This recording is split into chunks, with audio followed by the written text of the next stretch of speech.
Now, sometimes I'm shocked at the treatment I, as a customer, get from some service people. And over the years, a number of companies have made major mistakes in their lack of customer service programs. Philip R. Nullman is the author of Just Say Yes, Extreme Customer Service, How to Give It, How to Get It. He joins me now with the scoop on this really important business topic. Philip, thanks for coming. My pleasure. As always, welcome back to the show. Thank you. It's been a couple of years since you were here. It's been a while, yeah. Glad to be here. You know, I really am shocked sometimes at the service I get from salespeople or people that are hired to interact with the public. Right. And I think people, or companies in particular, make huge mistakes in this. Yeah. Do they not? Well, they do. And if they listen to Wall Street, they continually make mistakes because the cynics on Wall Street say that the only thing the American public cares about is price. Mm-hmm. And we know that's not true. Right. So it is a frustrating experience. It seems to me that it's kind of a remarkably strange occurrence that customer service is going downhill in some respects because we went through this big quality movement in business a few years ago. Absolutely. Why is this happening? Well, when I researched the book, I discovered that the move from total quality management to no quality and no service took place as a result of lack of sensitivity on the part of corporate leadership and the fact that they were not willing to put the time, effort, and money into training people to be civil to the customer. And what's ironic is when we invite someone into our home as a guest, we treat them as a guest. When we invite them into our store or our business relationship, mostly we treat them with indifference. So, and they are our livelihood. So it's a very strange, scary phenomenon. Yeah. Tell me a little bit about more about your research, and I know we're going to cite some examples of companies that that have made major mistakes in customer service. Well, one of the methods of research which I used and enjoyed using was to challenge companies that were treating people poorly by writing to them and seeing what their response would be. And in many cases, the response was either negligible or non-existent. And this goes right from airlines to retail establishments to entrepreneurial establishments. Bizarre things. A company called Kitchen Magic, which telemarkets to consumers and sets up appointments with interested consumers and then qualifies the appointment a day before, and if the husband will not be present, even though the wife is the decision maker, they'll cancel the appointment. Strange stuff. Very strange stuff. Especially when they're that close to a transaction. Absolutely.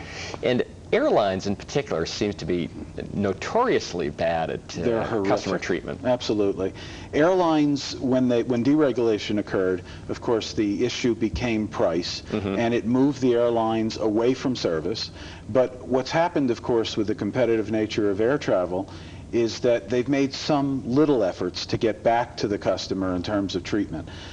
For the most part, it's been so horrible that the government is now providing legislation that will force the airlines to treat customers better. And the legislation is pending.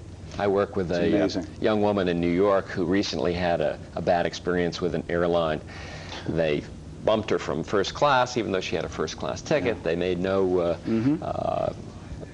recommendations about what she should do. They didn't give her any money back. I mean, it's just been horrific. And no response when she's written to them either. Absolutely. And I've had the same experience with major airlines, and I can, elaborate. But the fact is that there is no system in place with the major carriers, with one exception, a glaring exception, Southwest Airlines.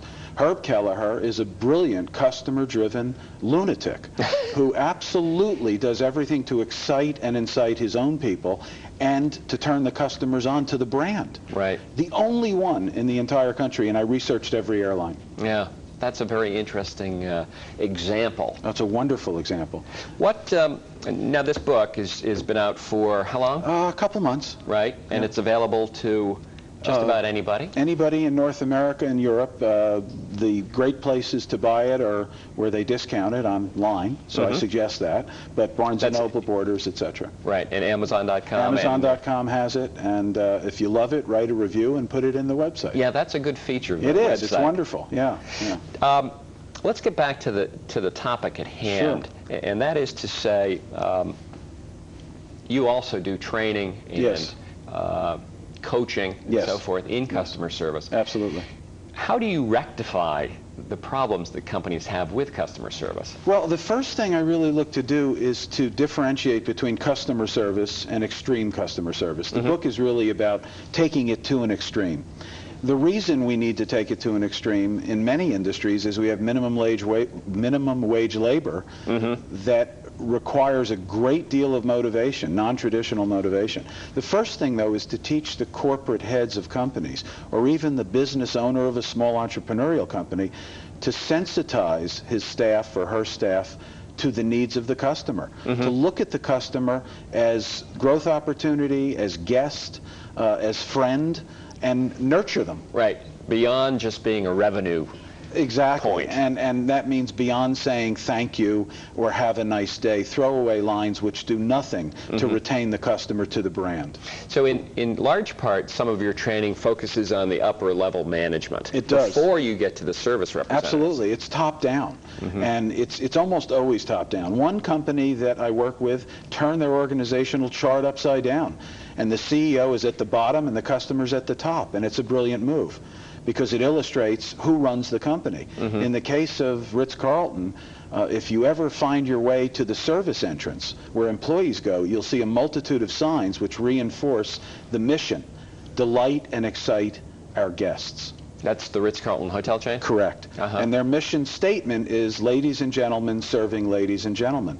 It defines their purpose and their reason for being, and I try to teach companies to emulate that.